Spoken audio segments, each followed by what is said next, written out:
How many times have you heard that dietary supplements are not regulated by the FDA? Wow, that many. Typically you hear this when detractors are comparing drugs and dietary supplements. The claim is that drugs are tightly regulated while supplements are not regulated at all. This is totally false, but a recent documentary from the public broadcasting series Frontline made the claim anyway. It even suggested that nutritional supplements might be dangerous despite the overwhelming evidence they are the safest things we ingest.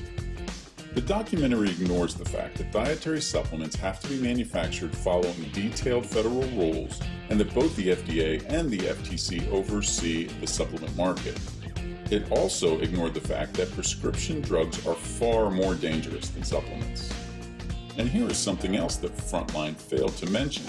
Did you know that the FDA does not independently study the drugs they approve? When a new drug is approved, the FDA analyzes the results of studies conducted by the company applying for approval. That's right, drug companies conduct their own studies on their own products in order to gain market approval. What could possibly go wrong?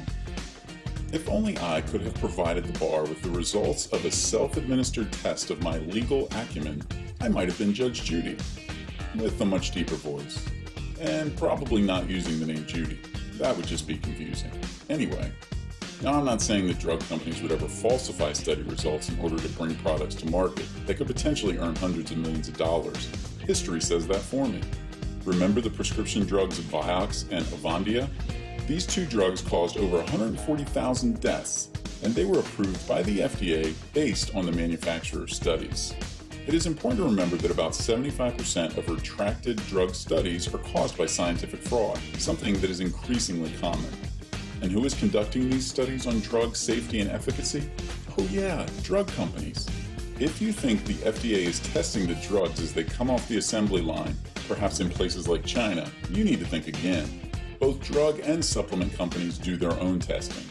Of course, that is not the only danger that pharmaceuticals present.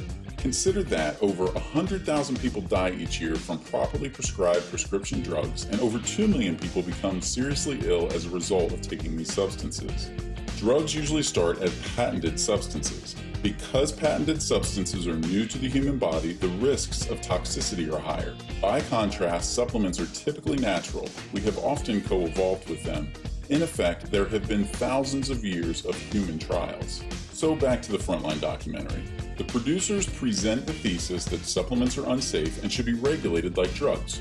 You know, those FDA-approved substances that cause millions to get sick each year? Does this make any sense, since, statistically speaking, supplements are even safer than food?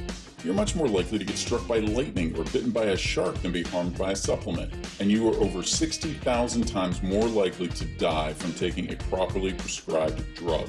No one died from taking dietary supplements in 2014, and only 0.015% had any type of adverse reaction. Most of those came from choking on pills that got stuck. Why would Frontline try to make consumers scared of dietary supplements?